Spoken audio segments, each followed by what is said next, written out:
Hello नमस्कार दोस्तों, आप सभी का स्वागत है आपके अपने YouTube channel online GK pre classes में। आज की इस वीडियो में हम एसएससी जीडी कांस्टेबल 2023-24 के एग्जाम के लिए जीके और जीएस की 8वीं क्लास लेकर आए हैं। इससे पहले हम जीके और जीएस की 7 क्लास करवा चुके हैं, जिनको आप प्लेलिस्ट के अंदर जाकर देख सकते हैं।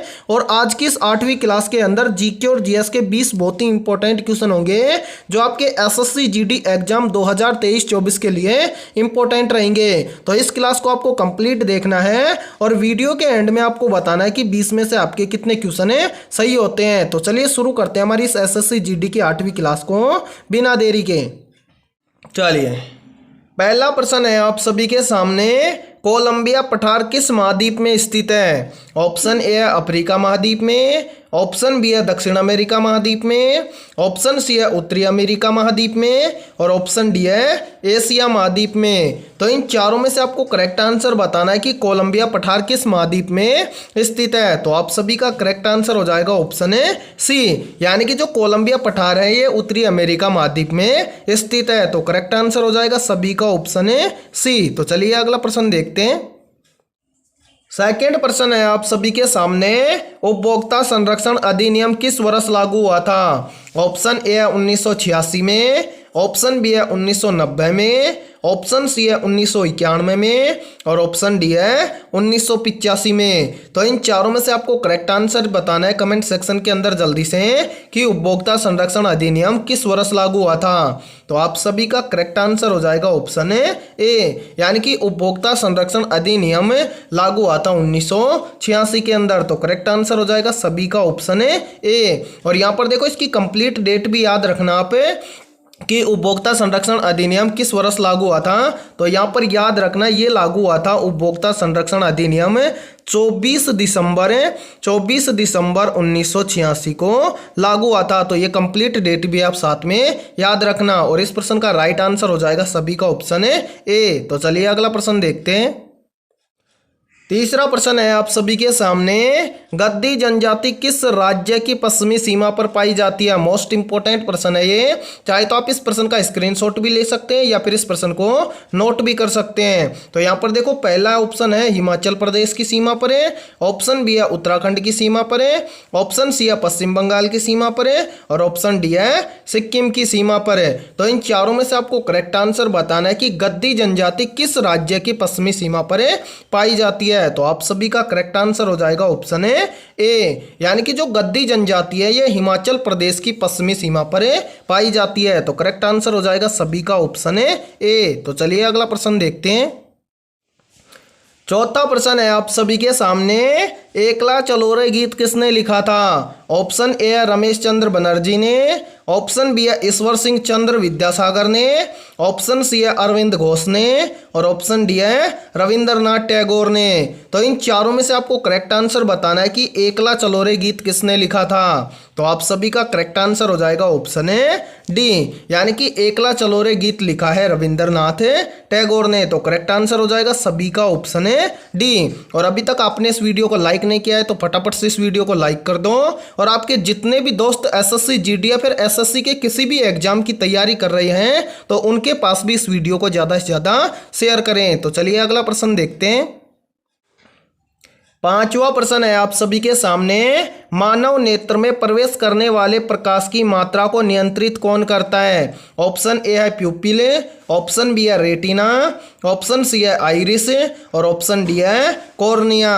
तो इन चारों में से आपको करेक्ट आंसर बताना है जल्दी से कमेंट सेक्शन के अंदर कि मानव नेत्र में प्रवेश करने वाले प्रकाश की मात्रा को कौन नियंत्रित करता है। तो आप सभी का करेक्ट आंसर हो जाएगा ऑप्शन सी, यानी कि मानव नेत्र के अंदर प्रवेश करने वाली प्रकाश की मात्रा को नियंत्रित करता है आइरिस। तो करेक्ट आंसर हो जाएगा सभी का ऑप्शन सी। और यहाँ पर देखो एक प्रश्न और भी पूछ लिया जाता है यहाँ पर कि मानव नेत्र में प्रतिबिंब कहाँ पर बनता है? तो याद रखना मानव नेत्र के अंदर प्रतिबिंब बनता है रेटिना के ऊपर है। और देखो यहाँ पर एक प्रश्न और भी बनता है कि मानव नेत्र के अंदर रेटिना पर जो प्रतिबिंब बनता है वो किस प्रकार का बनता है? तो याद रखना रेटिना पर जो प्रतिबिंब बनता है वो वास्तविक और उल्टा बनता है। अब यहाँ पर देखो एक इंपॉर्टेंट प्रश्न और भी बनता है कि नेत्रदान के समय नेत्र के किस भाग का दान किया जाता है? तो याद रखना नेत्रदान के समय नेत्र के कोर्निया भाग का दान किया जाता है। तो ये भी अलग से इफेक्ट हैं, तो इनको भी याद रखना क्योंकि यहाँ से भी प्रश्न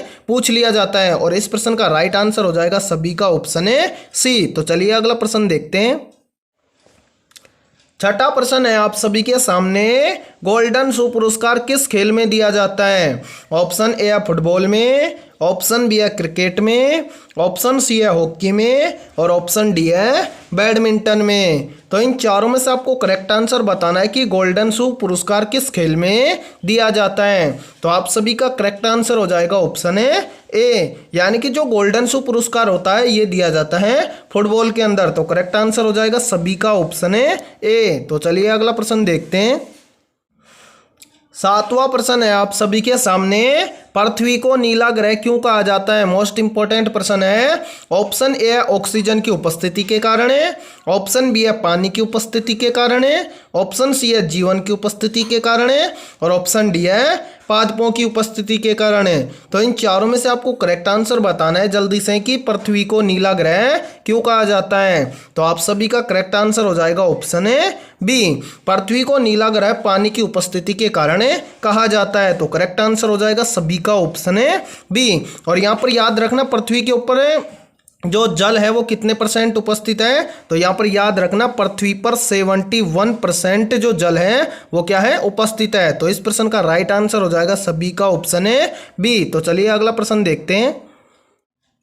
आठवां प्रश्न है आप सभी के सामने, भारत के चुनाव आयोग की स्थापना किस वर्ष की गई थी? ऑप्शन ए है 1956 में, ऑप्शन बी है 1955 में, ऑप्शन सी है 1960 में और ऑप्शन डी है 1950 में। तो इन चारों में से आप सभी का करेक्ट आंसर हो जाएगा ऑप्शन है डी, यानी कि भारत के जो चुनाव आयोग की स्थापना हुई थी वो हुई थी 1950 के अंदर। तो करेक्ट आंसर हो जाएगा सभी का ऑप्शन है डी। और यहाँ पर देखो कंप्लीट डेट आपको याद रखनी है कि भारत में चुनाव आयोग की स्थापना कब हुई थी। तो यहाँ पर याद रखना भारत में चुनाव आयोग की स्थापना हुई थी 25 जनवरी 1950 को। ठीक है, तो 25 जनवरी 1950 को क्या हुआ था? तो 25 जनवरी 1950 को भारत के चुनाव आयोग की स्थापना हुई थी। तो करेक्ट आंसर हो जाएगा सभी का ऑप्शन है डी। और यदि ये वीडियो पसंद आ रही है तो जल्दी से इस वीडियो को लाइक कर दो और हमारे इस चैनल से यदि आप पहली बार जुड़े हो तो चैनल को कर लो सब्सक्राइब और बेल आइकन को प्रेस करना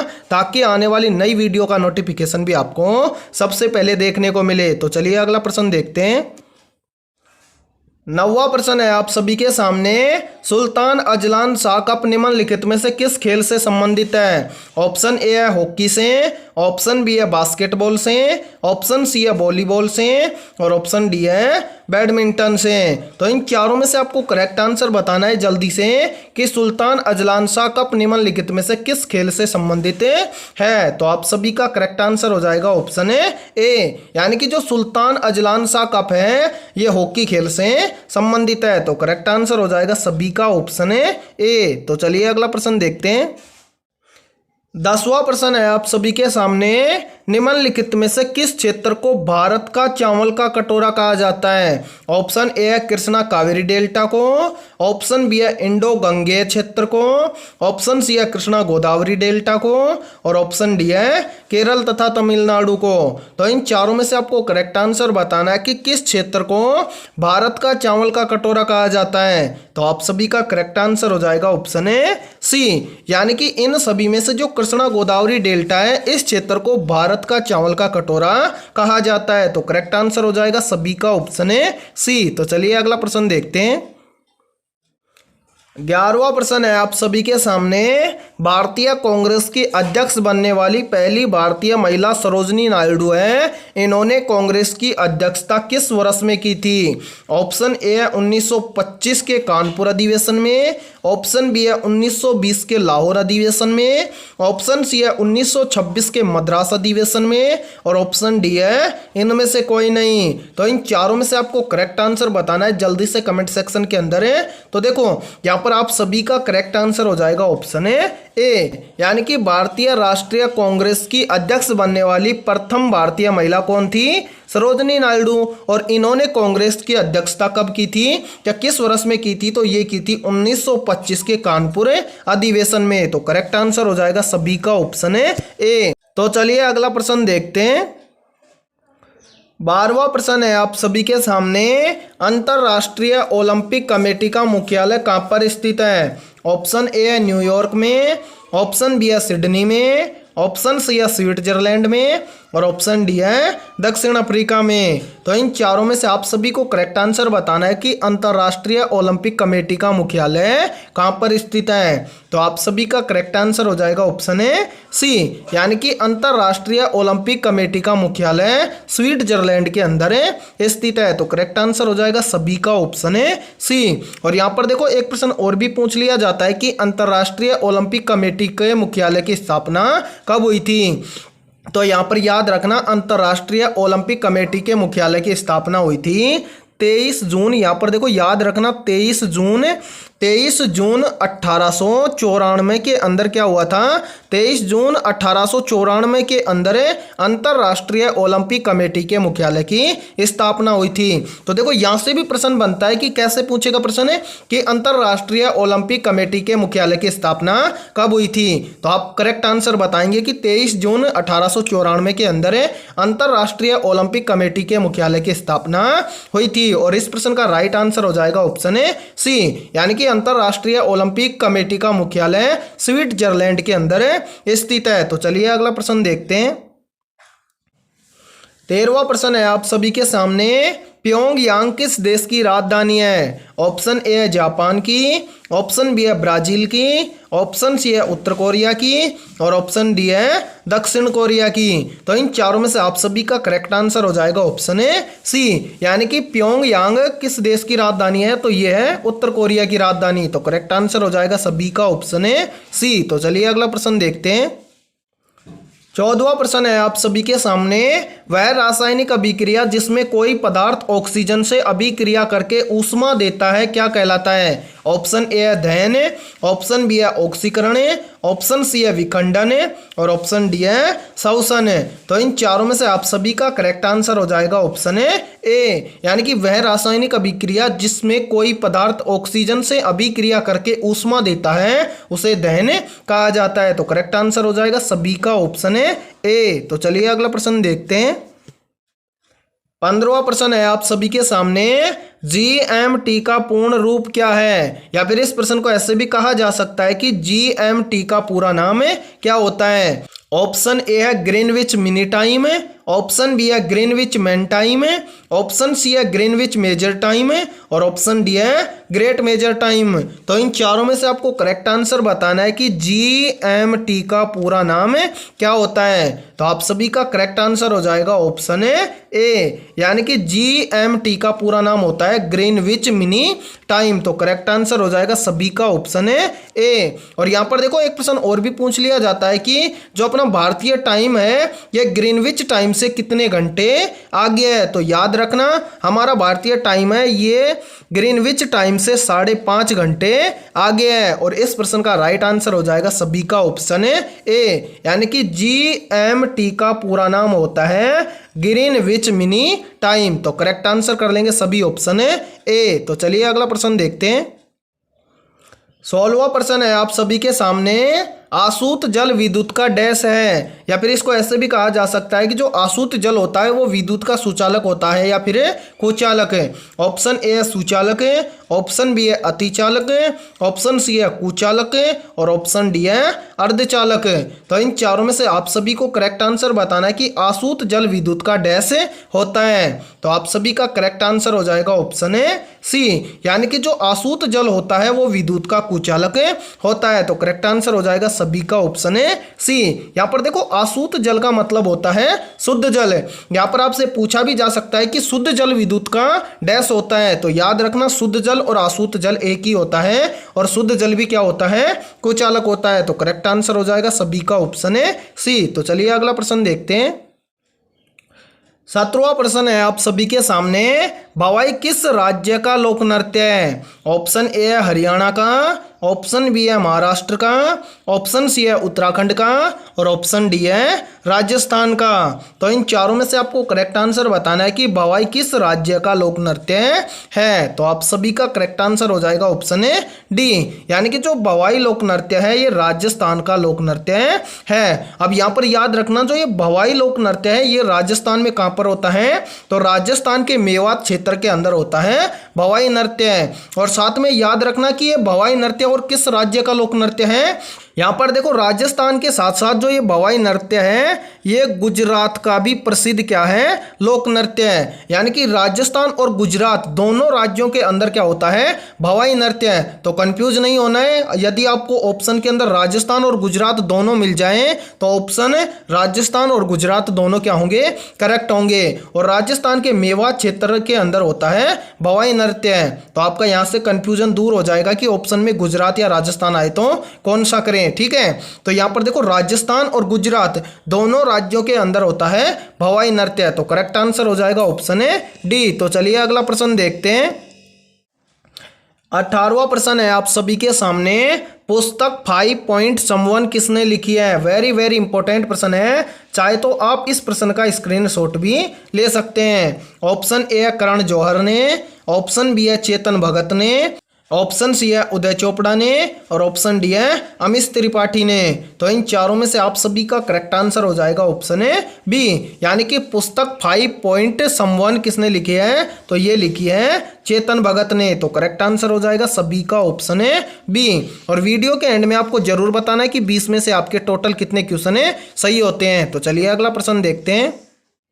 19वां प्रश्न है आप सभी के सामने, इंदिरा गांधी परमाणु अनुसंधान केंद्र कहाँ पर स्थित है। ऑप्शन ए है इंदौर में, ऑप्शन बी है कोलकाता में, ऑप्शन सी है ठाणे में और ऑप्शन डी है कलपक्कम में। तो इन चारों में से आपको जल्दी से कमेंट सेक्शन के अंदर आंसर बताना है कि इंदिरा गांधी परमाणु अनुसंधान केंद्र कहाँ पर स्थित है। तो आप सभी का करेक्ट आंसर हो जाएगा ऑप्शन ए डी, यानी कि जो इंदिरा गांधी परमाणु अनुसंधान केंद्र है ये कलपक्कम के अंदर स्थित है। तो करेक्ट आंसर हो जाएगा सभी का ऑप्शन ए डी। और यहाँ पर याद रखना जो ये कलपक्कम है ये तमिलनाडु के अंदर स्थित है। और यहाँ पर एक इंपॉर्टेंट प्रश्न और भी पूछ लिया जाता है कि इंदिरा गांधी परमाणु अनुसंधान केंद्र की स्थापना किस वर्ष हुई थी।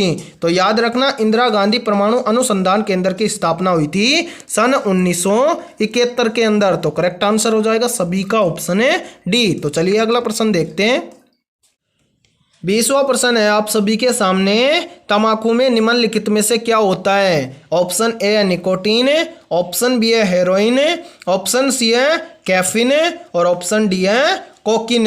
तो इन चारों में से आपको करेक्ट आंसर बताना है कि तंबाकू में निम्नलिखित में से क्या होता है। तो आप सभी का करेक्ट आंसर हो जाएगा ऑप्शन ए, यानी कि तंबाकू के अंदर होता है निकोटीन। तो करेक्ट आंसर हो जाएगा सभी का ऑप्शन ए। तो आज की इस वीडियो में इतना ही। वीडियो पसंद आई है तो इस वीडियो को लाइक कर दो और चैनल पर यदि आप पहली बार जुड़े हो तो चैनल को कर लो सब्सक्राइब और बेल आइकन को प्रेस करना ताकि आने वाली नई वीडियो का नोटिफिकेशन भी आपको मिल सके। और आज की इस वीडियो में हमने एसएससी जीडी के लिए 20 इंपॉर्टेंट प्रश्न करवाए हैं। तो इन 20 में से आपके कितने क्वेश्चन सही हुए हैं सभी को कमेंट सेक्शन के अंदर बताना है। और जिसके भी 18 प्लस क्वेश्चन सही हुए हैं उनकी तैयारी बेहतर है। तो फिर मिलते हैं ऐसे इंपॉर्टेंट क्वेश्चनों के साथ सुबह 11 बजे।